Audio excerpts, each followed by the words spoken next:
pembahasan kali ini kami akan membahas tentang siklus Born-Haber, energi kisi, dan kristal senyawa ionik. Yang pertama adalah siklus Born-Haber. Definisi dari siklus Born-Haber adalah suatu pendekatan yang digunakan untuk menganalisis energi reaksi dan berkaitan dengan pembentukan senyawa ionik dari reaksi logam, utamanya unsur golongan pertama atau golongan kedua, dengan halogen atau unsur non-logam lainnya seperti oksigen. Contoh siklus Born-Haber yaitu reaksi pembentukan litium fluorida. Siklus Born-Haber menampilkan secara grafik proses pembentukan senyawa ionik dari unsur-unsurnya. Dalam diagram siklus Born-Haber, terdapat panah yang mengarah ke atas dan ke bawah. Arah panah yang mengarah ke atas menunjukkan reaksi endoterm, sedangkan arah panah yang mengarah ke bawah menunjukkan reaksi eksoterm. Sebagai contoh adalah pembentukan litium fluorida. Reaksi-reaksi entalpi pembentukan litium fluorida atau LiF dari unsur-unsur penyusunannya. Litium dan fluorin dalam bentuk stabilnya dimodelkan dalam 5 tahapan pada diagram. Yang pertama, perubahan entalpi atomisasi litium. Yang kedua, entalpi ionisasi litium. Yang ketiga, entalpi atomisasi fluorin. Yang keempat, afinitas elektron dari fluorin. Yang kelima, entalpi kisi litium fluorida. Perhitungan yang sama berlaku untuk logam selain litium atau non-logam selain fluorin. Entalpi bersih pembentukan dan 4 pertama dari 5 energi dapat ditentukan secara eksperimental, tetapi energi kisi tidak dapat diukur secara langsung. Sebaliknya, energi kisi dihitung dengan mengurangi 4 energi lain dalam siklus Born-Haber dari entalpi bersih pembentukan. Kata siklus mengacu pada fakta bahwa perubahan entalpi total akan sama dengan 0 untuk proses siklik, dimulai dan diakhiri dengan LiF dalam contoh. Energi kisi. Energi kisi adalah energi yang dibebaskan pada saat kation-kation dan anion-anion dalam fase gas membentuk senyawa ionik. Jika energi kisi lebih besar dari energi pembentukan suatu senyawa ionik, maka kestabilan suatu senyawa ionik akan diperoleh. Berikut ada energi-energi yang harus dilampaui oleh energi kisi agar mencapai kestabilan. Yang pertama ada energi transfer elektron antara kation-kation. Selanjutnya ada energi atomisasi, energi disosiasi, energi ionisasi, dan yang terakhir ada afinitas elektron. Selanjutnya ada faktor-faktor yang mempengaruhi besar kecilnya suatu energi kisi. Yang pertama ada jari-jari atau ukuran ion. Jika semakin besar ukuran ion, maka semakin kecil pula energi kisi. Dan bila semakin kecil ukuran ion, maka semakin besar energi kisi. Yang kedua ada muatan ion. Semakin besar muatan ion, maka semakin besar pula energi kisi dan berlaku untuk sebaliknya. Kristal senyawa ionik. Senyawa ionik adalah senyawa kimia yang tersusun dari ion-ion yang disatukan oleh gaya elektrostatik yang disebut ikatan ion. Penggolongan senyawa ionik. Senyawa ionik yang mengandung ion-ion yang terdiri dari satu atom. Contohnya NaCl, MgCl2, dan MgO, yang mengandung kation sederhana dan anion poliotomik misalnya K2SO4 dan NaNO3, yang mengandung kation poliotomik dan anion sederhana misalnya NH4Cl, yang mengandung anion dan kation poliotomik misalnya NH3NO3 dan NH4 2 kali SO4.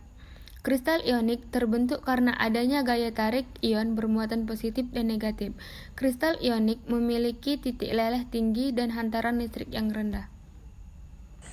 Natrium klorida atau sering disebut dengan NaCl.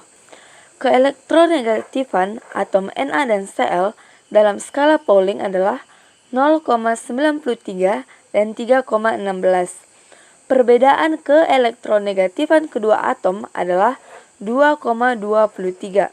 Jadi, senyawa NaCl adalah senyawa ionik yang terdiri dari ion Na positif dan ion Cl negatif. Kisi kristal NaCl adalah kubus berpusat muka, yaitu seperti pada gambar.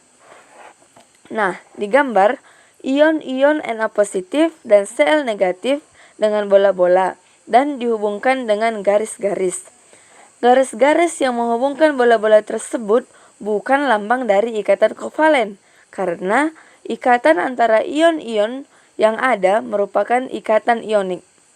Garis-garis tersebut digambarkan untuk memudahkan dalam mengidentifikasi bentuk dari kisi kristal senyawa ionik dan geometri yang terbentuk oleh suatu ion dengan ion-ion yang muatannya berlawanan yang ada di sekitarnya pada jarak yang sama. Nah, dari gambar, setiap ion Na positif dikelilingi oleh 6 ion Cl negatif dengan geometri oktahedral, dan setiap Cl negatif dikelilingi oleh 6 ion Na positif dengan geometri oktahedral. Jadi, bilangan koordinasi ion Na positif dan ion Cl negatif yang terdapat dalam NaCl adalah 6. Jadi, bilangan koordinasi ion Na positif dan ion Cl negatif yang terdapat dalam NaCl adalah 6. Fluorid atau dengan rumus kimia CaF2.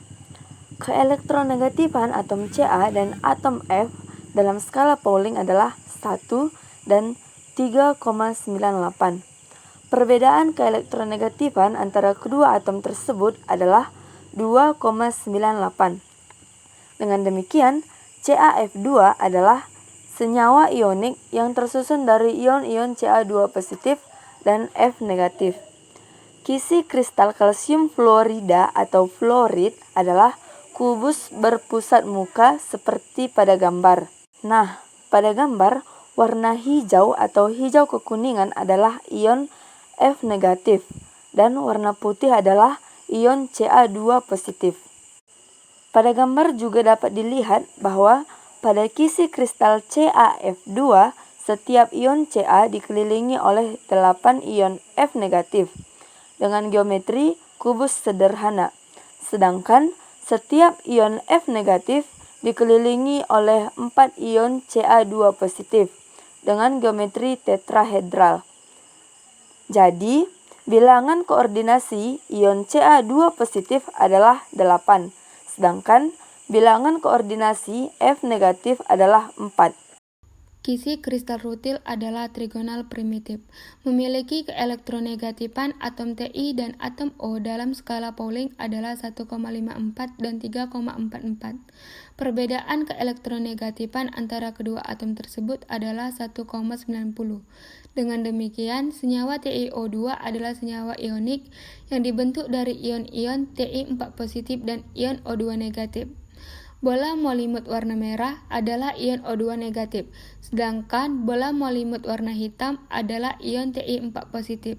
Pada kisi kristal TiO2, setiap ion Ti4 positif dikelilingi oleh 6 ion O2 negatif dengan geometri oktahedral, dan setiap ion O2 negatif dikelilingi oleh 3 ion Ti4 positif dengan geometri trigonal planar. Dengan demikian, bilangan koordinasi ion Ti4 positif adalah 6, sedangkan bilangan koordinasi ion O2 negatif adalah 3. Sifat-sifat senyawa ionik. Yang pertama, memiliki daya hantar listrik yang rendah dalam keadaan padat, tetapi cukup tinggi dalam keadaan lebur atau dalam keadaan terlarut dalam pelarut polar. Daya hantar yang tinggi senyawa ionik dalam keadaan lebur, dan dalam larutan ini disebabkan oleh adanya kation-kation dan anion-anion yang dapat bergerak bebas di bawah pengaruh medan listrik.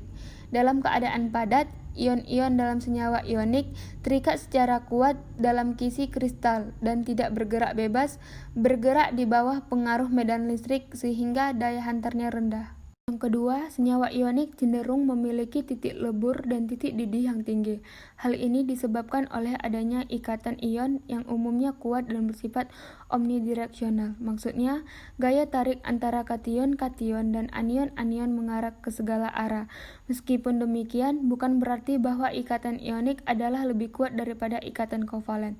Fakta menunjukkan bahwa zat-zat yang memiliki ikatan kovalen multidireksional yang kuat seperti intan juga juga memiliki titik didih yang tinggi. Ketiga, senyawa ionik mudah larut dalam pelarut polar yang mempunyai tetapan dielektrik yang tinggi. Keempat, senyawa ionik pada umumnya keras tetapi rapuh. Sifat ini dengan model dua dimensi kristal KCl. Pada kristal KCl dengan panjang sisi sel satuan A, yang merupakan jarak antara dua kation atau jarak antara dua anion dalam posisi mendatar atau tegak. Masing-masing ion dikelilingi oleh 4 ion yang muatannya berlawanan. Andai kata, energi mekanik dapat memindahkan lapisan ion sebelah kanan sejauh A/2, maka ion-ion dengan muatan yang sama akan saling bertemu, sehingga gaya tarik antara ion-ion yang muatannya berlawanan akan berkurang, sedangkan gaya tolak antara ion-ion yang muatannya sama akan bertambah besar. Akibatnya, kristal menjadi tidak stabil dan pecah menjadi dua bagian.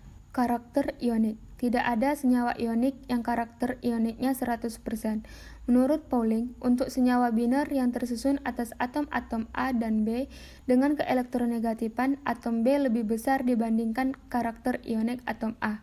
Karakter ionik dapat diperkirakan dengan persamaan berikut. Karakter ionik sama dengan 1 kurang elektron pangkat minus 1/4 kali XB kurang XA, di mana XB adalah keelektronegatifan atom A dan XA adalah keelektronegatifan atom B.